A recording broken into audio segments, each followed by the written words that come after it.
My name is David Jaffe.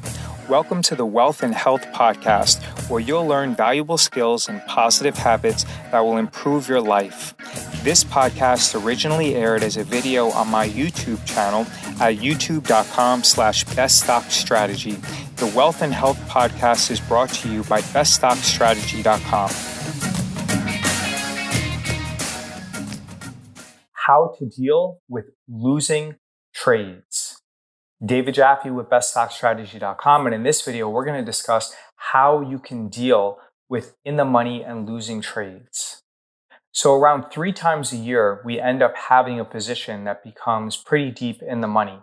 People think that they're going to win 100% of their trades, but it's not possible to win 100%. You can still win up to 98% of your trades and still have an occasional trade go deep in the money.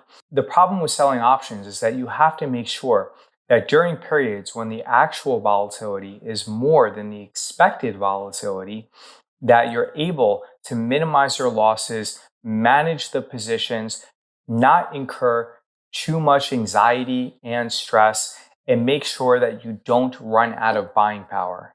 And if you're unable to deal with the occasional trade that becomes in the money, then it's highly likely that you should not be trading at all.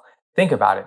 If you're able to win 98% of your trades, but you're unable to deal with the 2% of the trades that end up causing you losses, then you should not be trading at all. I would highly recommend that you go find something else to do, because if you're unable to be disciplined and not get stressed out and not be able to manage your positions, and if you're trading too large and getting too greedy, then there really isn't that much hope for you unless you learn how to be disciplined and patient when entering trades. When the market pulls back, there's always a large volatility expansion event, and that volatility component when selling options usually ends up being highly detrimental to the option seller. You can have a situation where an option that you sold last week when the VIX was trading at 15 is not even being challenged. But if right now the VIX has doubled, then that position can end up showing you a significant loss, even if the current market price of the stock is not even close to the strike price. That volatility component during a large downtrend is actually going to be your biggest enemy. It's not necessarily going to be the in the money positions, but it's going to be the in the money positions in combination with the volatility component that is going to end up causing you a significant amount of stress and paper losses. That's one of the primary reasons why you always have to make sure that you leave an excess amount of buying power so that you don't have to close out positions at the most inopportune time. One way that you can inoculate yourself against dealing with stress of positions that are challenged is to make sure that you always trade small. By trading small, it removes some of the emotion that is inherent in seeing a position turn red and seeing a position go against you. Additionally, when you're trading small, you have much more flexibility to manage and roll that position. I can tell you from experience that when I have an in the money position, I do not stress out.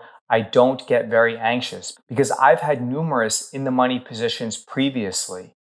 And the best way that you can inoculate yourself against the anxiety and the stress of having in the money positions is by real world experience. I would also recommend in general that you trade strikes which are further out of the money and that you trade underlyings which are strong brands. These include companies like Amazon or Apple, or even stocks which are relatively resistant against a recession like Dollar General. You can even trade options on indices or futures like SPY or SPX. All right, so what are some things that you can do in order to manage or trade around a challenged position? The first thing that you can do is sell call options. The second thing that you can do is that you can wait up until the last 10 or 15 minutes of the trading day. So that way there's virtually no extrinsic premium left in that option. And then you can roll out the position. You see, when volatility is high, it's relatively easy to roll positions because there's so much extrinsic premium baked into the option price. So if you wait until the last 10 to 15 minutes to roll that position forward, then you're able to realize a much more advantageous strike price when you roll that position forward than you would if you rolled it too early. Because effectively, the extrinsic premium of the position that you're closing out is going to be zero, but the extrinsic premium that the position that you're rolling to in the future is going to be incredibly high because of the high volatility. As a result, you can use that extrinsic premium that you're rolling out to, allocate it towards the strike price, and significantly reduce the strike price of the option that you're closing out and rolling to. For example, I had a 185 strike on PayPal that was expiring on December 3rd. On December 3rd, at around 3:50 p.m. Eastern, or 10 minutes prior to the market closing, I then closed out the December 3rd 185 strike, and I rolled it out to December 10th, and I sold the 165 strike. I also sold a call option. I think the call strike was about $230. So I financed this entire transaction by having there be virtually zero extrinsic premium on the 185 that I was closing out. Then I rolled it forward by 1 week, reduced the strike price by $20 all the way down to 165, and I sold a call option, and I picked up a credit, and the following Monday, I closed out the 165 strike put option for about 30 cents. This is a great example of how being patient and disciplined allows you to profit during periods of large volatility expansion events. Because as the option that you currently hold gets closer to expiration, the extrinsic premium will get closer and closer to zero. You can then roll that position forward in time, and then you can then allocate the extrinsic premium towards reducing the strike price of the option. This is how I was able to reduce the strike price of PayPal by $20 just by rolling it out by 1 week. If I had tried to roll the 185 put option on PayPal just 1 day prior, on Thursday, I probably would have only been able to reduce the strike price from 185 to 175.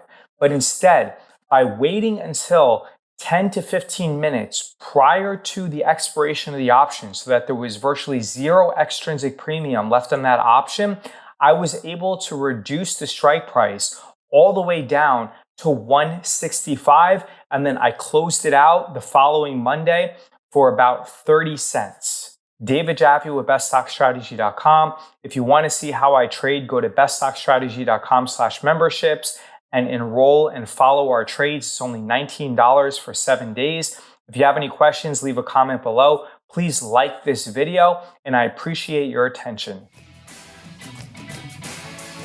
Visit beststockstrategy.com and submit your email address to receive valuable free training.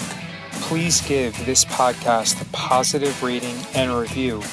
If you have any questions, visit beststockstrategy.com and send me a message.